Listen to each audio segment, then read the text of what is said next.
2014 is a year of enormous change for Formula One. It's almost easier to ask what hasn't changed. We've got changes in the sporting regulations, changes in the technical regulations, change of driver lineup, change of scoring points. Everything is different. In the sporting regulations, we've got two exciting circuits for this year that we haven't raced on before, in the Austria, what used to be called the A1 ring, and in Russia. Our driver lineup has changed because we have Kevin Magnussen sitting alongside Jenson Button as former world champion, and that's a really exciting proposition for us. Technically, engine and chassis, if I just break those two down, that's all different.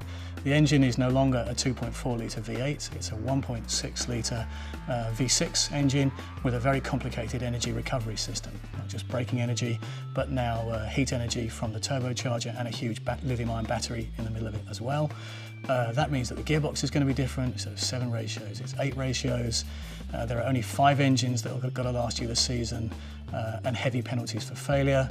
A gearbox has got to last 6 races. So that's most of the transmission. If I then go to the chassis, aerodynamically it's all different. Front wing is narrower and the front wing end plates conveniently run straight into the front wheel, which is a nightmare for the aerodynamicists. The rear lower main plane has disappeared, so the aerodynamics are all different. The engine people want us to carry huge amounts of radiator cooling to cool this engine and turbocharger. That's complicated. There's 50 kilos more weight on the car because of all the complex systems that go with it.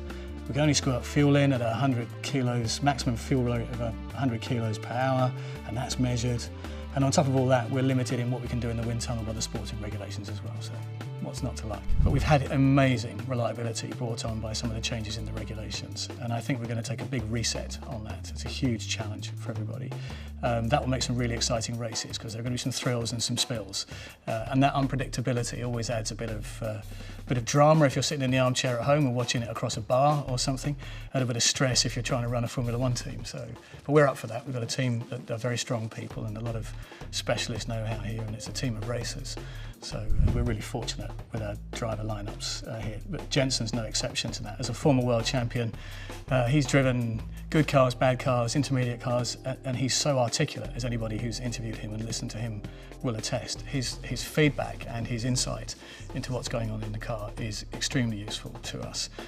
He's a consummate racer, as we've seen. But if I look at Kevin as an exciting prospect, then he has that freshness, that youth, that almost adaptability. He doesn't have a preconceived idea about what it's like to be in a Formula One car, so he has no benchmark or no previous experience to give him besetting sins, if you will. And he has that youth and adaptability and a real hunger, as they all do when they come in. And we just need to make sure that we unleash that when it's appropriate, and we shelter him from some of the fierceness and white heat of the other parts of Formula One. Difference between success and failure this year.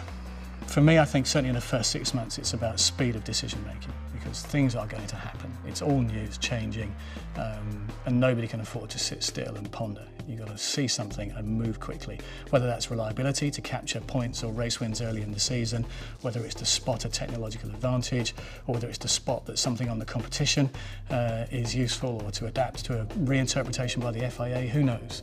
But speed of decision making will be key. For those that know Ron, he's as fired up as he ever has been, probably more passionate now than ever. He's excited about the changes that we have ahead of us. He's very operational with us in the business, has a very strong vision about the brand, the values, and not just about making sure that McLaren is totally focused on winning, but how we win. You know, there is that way that McLaren go about things.